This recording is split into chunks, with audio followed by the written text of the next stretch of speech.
but this profitability flywheel becomes pretty important. And one of the things that I wanted to kind of walk through, so it says in Europe, there's the major challenge that legally you cannot enforce minimum pricing, and therefore there's no map.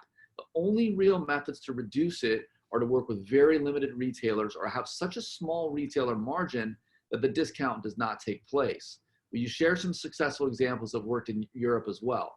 So the good news is, yes, I didn't really give an overview of Pattern, but if you're not familiar with Pattern, we operate in, I think we're now up to, 18 different global offices. We've got 50 people in 3 different offices in China. We've got offices in the Middle East. We have offices in all throughout Europe. We've got offices in, Australia, 2 different offices and warehouses there. So we basically represent brands on marketplaces.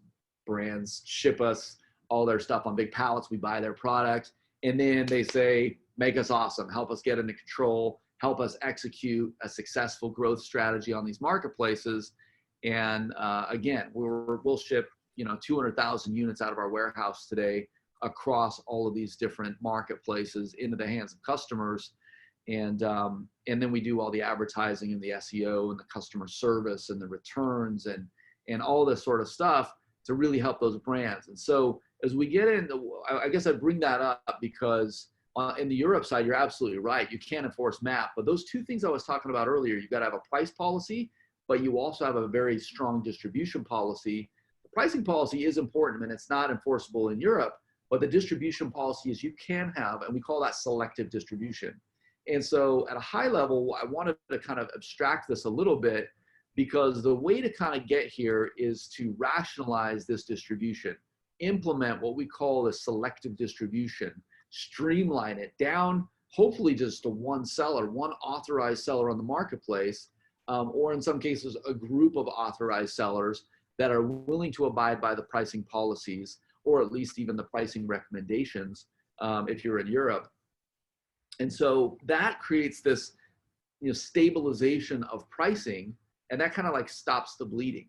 And then what you have to do is you have to seek expertise in those partners to be able to like get the flywheel actually going. Because it's not enough to just stop the bleeding. And in some cases, it actually can do a lot of damage because in some ways to stabilize pricing, it actually means raising your prices on the marketplace back to integrity, back to that, as Steve mentioned, price stability across all these different channels. And so you might be selling on Amazon for $12.99 and you got to raise your prices back up to $19.99. That can actually, hurt your trajectory. That can kill your kind of growth flywheel on Amazon unless you have expertise and folks in your corner that know how to kind of overcome some of that negative momentum or headwinds that you're going to face. So one of the things that I kind of want to mention first before I come into the flywheel is just this notion of what selective distribution means and why it works. So I just wanted to kind of abstract for a second and go to this example of like a car dealership.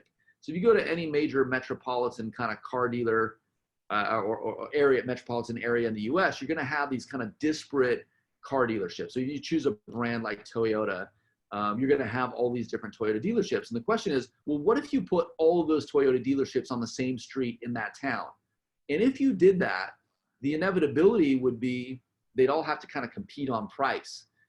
Because if they're all in separate, if they're an hour away from each other, it's really hard for customers, even on a big ticket item like a vehicle, to go one by one, try to haggle, then go back, all this sort of stuff. And so if they're on one street, you could go in one, go out the other, go in one, and inevitably you'd have to kind of compete on price. And that's exactly what's happening in a marketplace environment, because all those sellers are basically selling on the same platform and everyone gets to see price dynamically. And so literally the lowest price, there's tremendous downward pressure on the price, and that's what creates that erosion. So when we talk about this profitability flywheel, first of all, selective distribution, that's where it starts. Rationalizing, getting those people in your corner, whether again, it's in Europe or whether it's in the US or wherever you are, that are going to abide and be able to kind of like withstand the pressure, the peer pressure and the economic pressure of lowering the price. So that is what's going to lead to price stability. That price stability, once you have price stability, and it starts in many cases with Amazon, but the same would be true. You can't just fix Amazon and then you've got a bunch of other, online retailers, including Walmart or eBay or other areas that aren't your price is not fixed, then you'll end up with a suppressed buy box. So it's important to do this omni-channel, but that will give you the more leverage with retailers, because you're going to be able to go back in, and most of your competitors are going to have this problem of price discrepancy and lower prices on Amazon. And that'll allow you to get more shelf space. That'll allow you to get better concessions. That'll allow you to get more wholesale revenue from the retailer. So it'll kill all of those bill backs that you've been paying or any of those price match guarantees. So there's a lot of good stuff that happens when you get more leverage with those retailers. And that's important because, a lot of times, as I mentioned before, you might have 80%, at least in a pre-COVID world, 80-90% of your business going through brick and mortar. So losing that leverage is incredibly destructive to that profitability. So if you can build that, momentum and that leverage back up with the retailers, that's going to give you that better brick and mortar performance. That'll shore up the profitability that's been dragging down. Then you've got to figure out what I was saying before is, how do you kickstart the growth? Because let's say you just raise the prices to $19.99. Well, crap, your velocity might suffer. And again, that was your fastest growing channel. Amazon was your fastest growing channel. So how do you get back on the wagon and turn this into a rocket ship?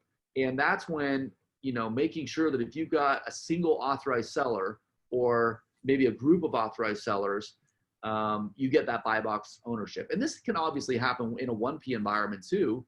But again, if Amazon isn't willing to respect your prices, it can still just wreak that havoc over here.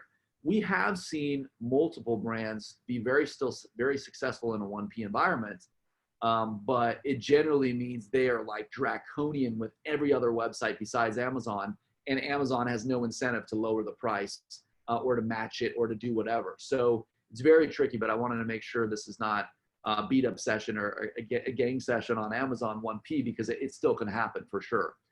We think it's easier on a 3P model, but it can still happen 1P. What happens when you get buy box again, though, is you get better ad consistency and advertising performance, because suddenly you don't have to start and stop all of your ad campaigns, or your third-party seller doesn't have to continually fight for the buy box, because Amazon won't even let you run advertising unless you own the buy box. So if you have 30 sellers competing and constantly showing up the buy box, it just wreaks havoc on any ability for you to get consistency and efficiency in your ad spend and learning.